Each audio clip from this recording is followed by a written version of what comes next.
Everybody, welcome back to my channel. It's Shani. I have missed you all so much. I have not been active on YouTube a lot because I just opened up my daiquiri shop in Texarkana, Texas, and I'm so excited. We have a lot of different things planned for their location. We're also relocating to another building in Brenham that will have a drive-through window. So you all have been like super duper busy ending out this year. So this is why I have not been that active on YouTube, but I'm back by popular demand, baby. And I'm about to drop some real gems on y'all today for as what and what not to look for when finding these buildings, okay?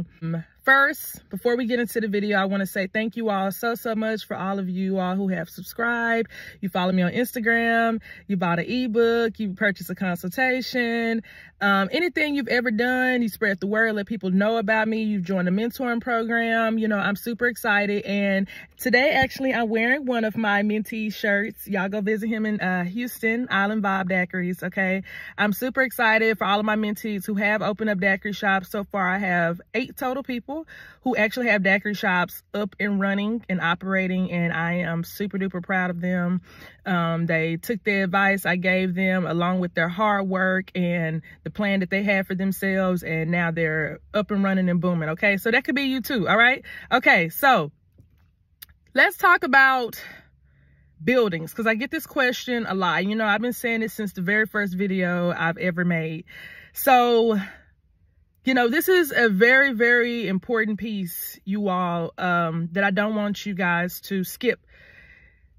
Whenever people always ask me, you know, how do I do the things that I do? You know, how fast, you know, people always ask me, like, how do I open up my daiquiri shops so fast? You know, oh my gosh, you got that open so quickly. You know, oh my goodness, you know, how did you do that? You know, oh my gosh, you know, it didn't take you a long time to do this, and how do you do it? Well, the number one thing that I do to help me move fast, a little secret that I've been telling y'all since day one: find an established building. I can't stress this any other way. It's no other way for me to say this, and I say this wholeheartedly with love and concern for you all, of you actually getting your daiquiri shops up and going, okay? I want to see you all do this, but it's going to take you a lot longer when you decide to go find those new construction buildings. I call them projects. Those are projects. Shani don't like projects, okay? I don't deal with projects. But for some odd reason, y'all love projects. And this is why a lot of you all who are at the beginning stage of the process feel defeated, because you feel like I don't have the income, I don't have the money, I don't have the credit, I don't have the resources and all of that.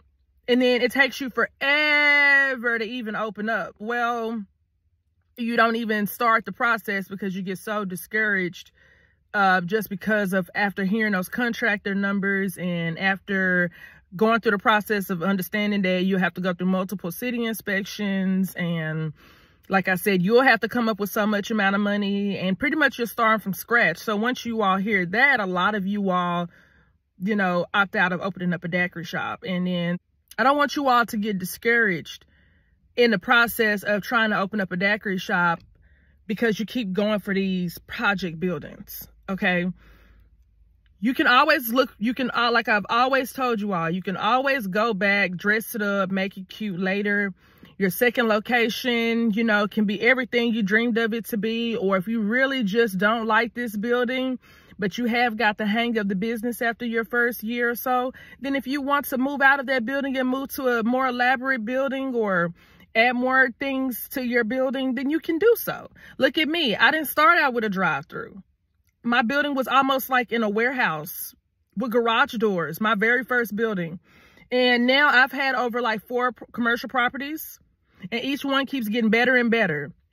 Now, I don't advise playing musical chairs with the stuff because, you know, I do have to always repay to install the plumbing and electrical work and passing the inspections and getting all the permits over again and changing my liquor license address again. And it's just, it's a pain. But as long as you're elevating, I feel like as long as you're elevating and you create that fan base, your supporters, where they support you in your product, they're going to rock with you. You know, they're not going to like it, but if they see the changes and they see the elevation along with you, then they'll understand it a little better. But if you moving from a pink building over to a blue building, and it's the same thing as a pink building, or it's less than the pink building, they're gonna be like, so what's really going on? You know, so you got to make the changes. It makes sense. So as long as you do that, you're fine. So what I'm saying is, your first building does not always have to be over the top.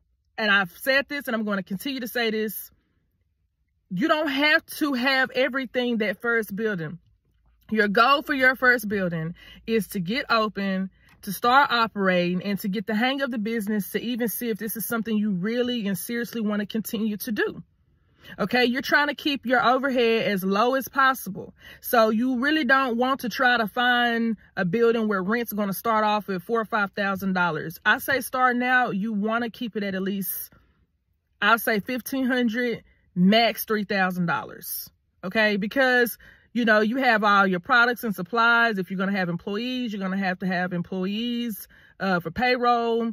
Oh, you got your utility bills. So you got so much stuff that you have to include in your income. You don't want all of your money to go to the rent.